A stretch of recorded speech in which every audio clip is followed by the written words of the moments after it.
In today's video, in the quiet fields of Worcestershire, a wife vanished without trace, a fate unknown for nearly 40 years. But then, a shocking discovery by a new homeowner would reignite the mystery from the shadows. This is Curios&Spiritual.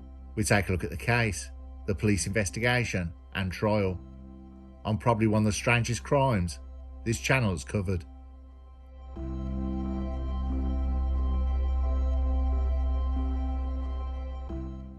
We go way back to early May 1982 at Quaking Farmhouse, a remote property in Kempsey, Worcestershire. Brenda Venables, aged 48 years old, was married to David Venables, a pig farmer. Their home was secluded, set back from public roads, surrounded by farmland and wild overgrowth. The farm had been their home since 1961. On the 4th of May 1982, David Venables awoke to find his wife had vanished. He immediately reported his wife missing. He told police that he woke up to find Brenda was neither in bed nor anywhere in the house. No trace of her was ever found. It was as if Brenda had simply vanished into thin air. Police responses at the time were thorough, given what they had to go on. Aerial searches of rivers, door-to-door inquiries, every corner, every possible route was combed over. But the silence of the countryside held its secrets. There was no blood, no definitive clues, no sign of Brenda falling or being taken.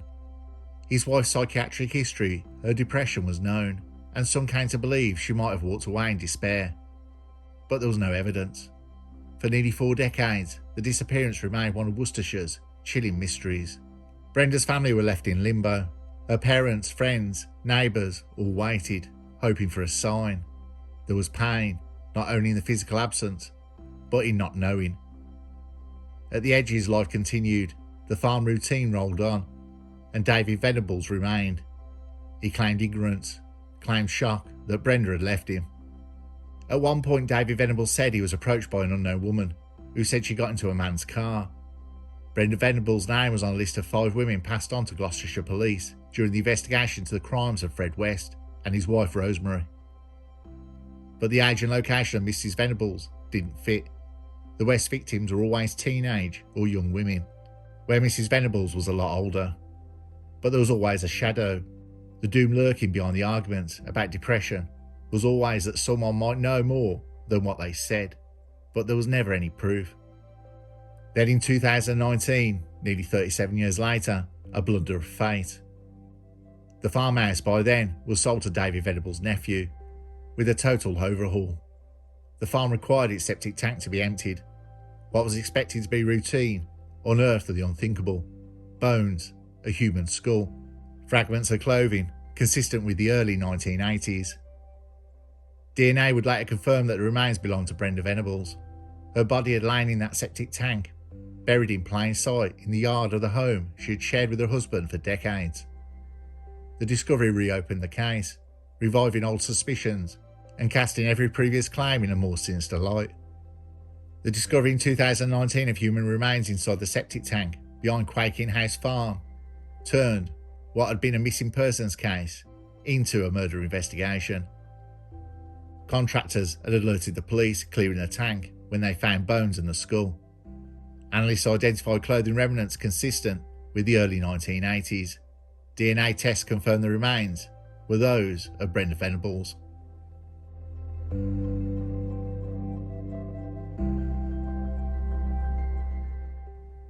Worcestershire police reopened the case, now treating it not only as a disappearance but as a possible murder.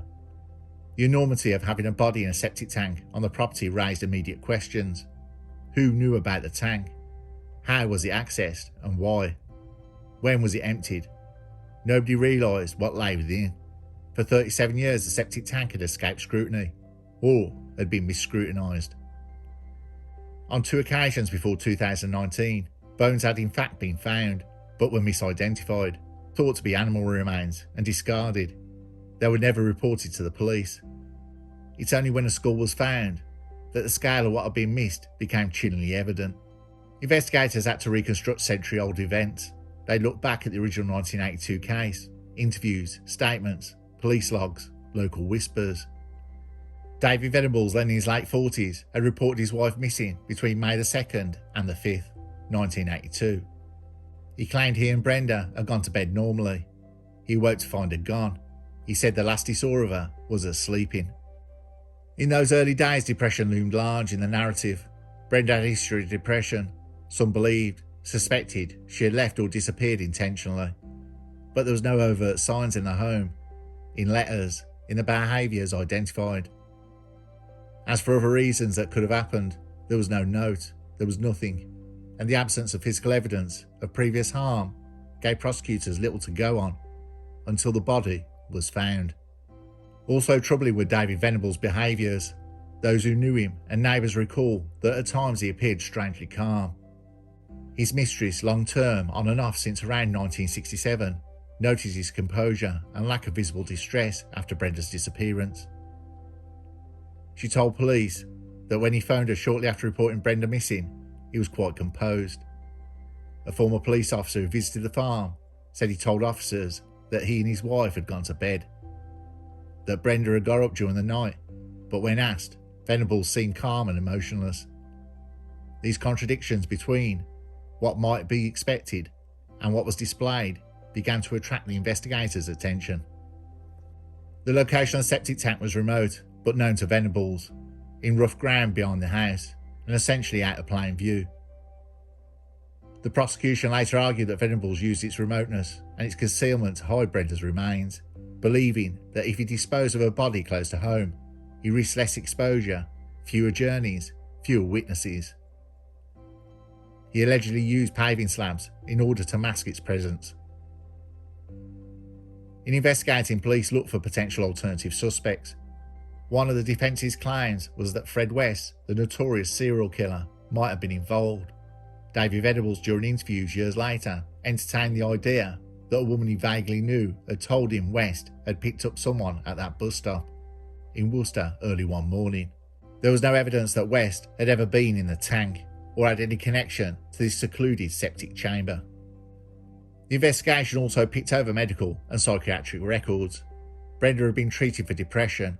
Records from March 1982 showed she had not shared her bed with David for some years, despite his later claim that they remained physically intimate until her disappearance.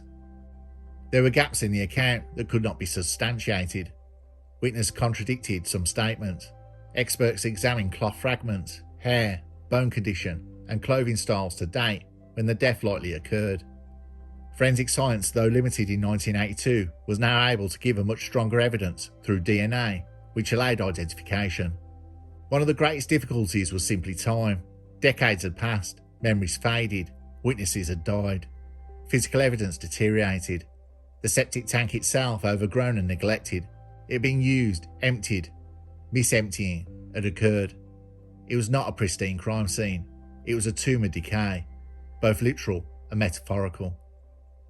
Investigators had to be meticulous with the chain of custody, with establishing that the remains were not contaminated, that clothes found were consistent with what Brenda might have worn, that any soil or intruding animal disturbance did not mislead communications.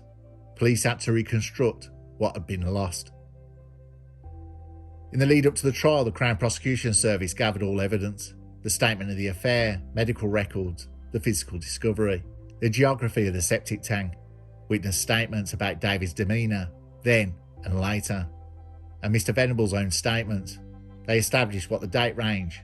The death likely occurred between May the 2nd and the 5th, 1982. An argued motive, that David Venables wanted Brenda out of the way so he could continue a long-standing affair with Lorraine Stiles without any complication. The police also examined behaviour after the disappearance. Did Venables act like a grieving husband?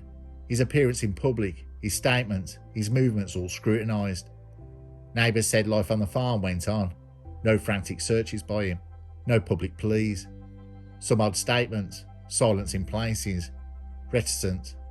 And most critically, why was the septic tank never fully searched? Or when searched, why were traces misidentified? Investigators found that most people assumed the bones were animals, that the tank was not visible from any vantage points, that its access was awkward. It was simply not obvious. For decades it remained a hidden vault of secrets, until the find of a skull. Finally, in 2021, after the remains were positively identified, David Venables was formally charged with murder. The charge that he murdered Brenda between May the 2nd and May the 5th, 1982. The decision to prosecute came after careful assessment of all evidence, certainly enough to satisfy a trial.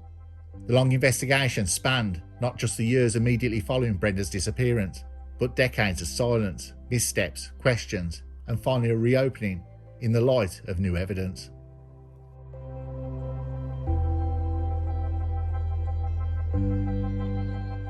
The trial of David Venables began in June 2022 at Worcester Crown Court. A 40-year-old mystery laid bare in a courtroom. The prosecution, led by Michael Burrows, Queen's Counsel, painted a portrait of a man who planned, concealed and deceived. His motive, they argued, was straightforward yet chilling. He wanted Brenda out of his life so he could resume a long-standing affair with his mistress Lorraine Stiles. Opening statements described the septic tank behind Quaking House Farm as virtually perfect for concealing a body. Hidden, secluded, rarely disturbed, difficult to access.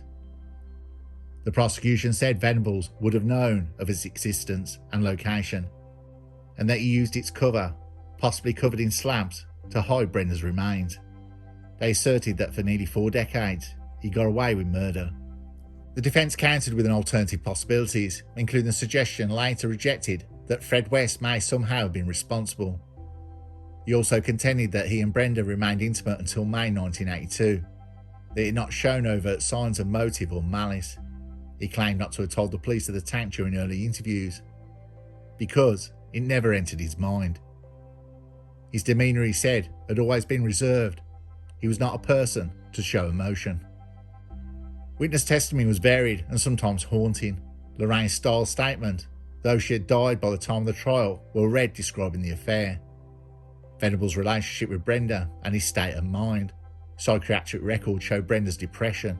Experts testified about the condition of the remains. Forensic scientists tied clothing fragments and bone evidence to the early 1980s, consistent with Brenda's disappearance time. The defence's alternative scenarios were challenged heavily.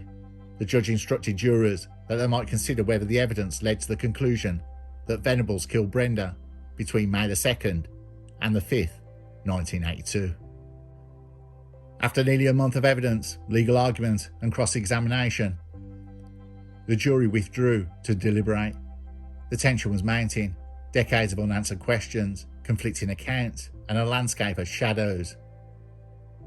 Over 4 days they found David Venables guilty of the murder of his wife Brenda. The verdict when it came was heavy. He had lied, hidden, deceived, and in the end, justice, however delayed, found its mark. In July 2022, the judge sentenced Venables to life imprisonment, with a minimum term of 18 years to serve before he might be considered for parole. The sentencing remarks were harsh. The judge condemned the killing as planned and cruel. The disposal of the body as disgusting, and the long deception and silence as compounding suffering. Brenda's family finally received a measure of closure.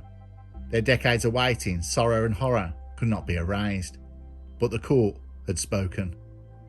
David Venables was considered frail and had been suffering from significant health problems, including cancer. He died in prison on December the 16th, 2024, at the age of 92. He served approximately 2 years and 5 months in prison.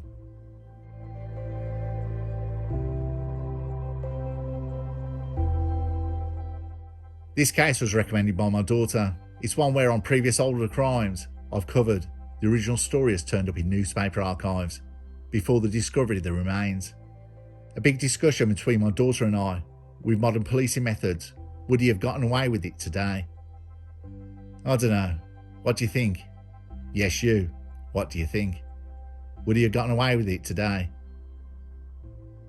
Okay, let's get back to the conclusion. Brenda Venables' story is not only a murder case, but a parable of silence and shadows.